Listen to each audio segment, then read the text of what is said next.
আবাসিক মাদ্রাসায় যৌন নিপীড়ন সহ অনাকাঙ্ক্ষিত অনিয়ম রোধে বাস্তবসম্মত ও কাঠামোগত সংস্কারের প্রস্তাব দিয়েছেন জনপ্রিয় ইসলামিক বক্তা ও আস-সুন্নাহ ফাউন্ডেশনের চেয়ারম্যান শায়খ আহমদুল্লাহ। তিনি বলেন, এ ধরনের সংবেদনশীল ও গুরুতর সমস্যার সমাধানে শুধু অভিযোগ বা আলোচনা নয়, প্রয়োজন কার্যকর প্রাতিষ্ঠানিক ব্যবস্থা ও কঠোর নজরদারি। নিজের ভেরিফাইড ফেসবুক পোস্টে তিনি জানান, মাদ্রাসা ও আবাসিক শিক্ষা প্রতিষ্ঠানগুলোতে অনিয়ম ও অপকর্ম একেবারে অস্বীকার করা যায় না। তাই এগুলো বন্ধে সংশ্লিষ্ট কর্তৃপক্ষকে দ্রুত ও বাস্তবমুখী পদক্ষেপ নিতে হবে।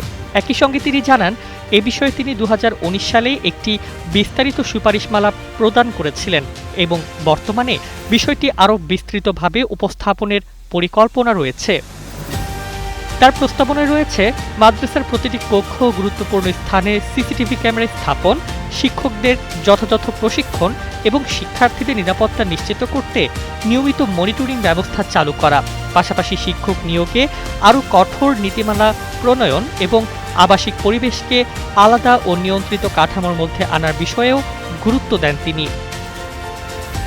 তিনি আরও বলেন, ছোট বড় সব ধরনের মাদ্রাসায় এ ধরনের অপরাধ ঠেকাতে একটি কেন্দ্রীয় কমিশন গঠন করা যেতে পারে, যারা অভিযোগ পাওয়া মাত্রই তদন্ত করবে। অভিযোগ প্রমাণিত হলে অভিযুক্তদের বিরুদ্ধে আইনগত ব্যবস্থা নেওয়ার পাশাপাশি ভবিষ্যতে তাদের ব্ল্যাকলিস্ট করারও প্রস্তাব দেন তিনি।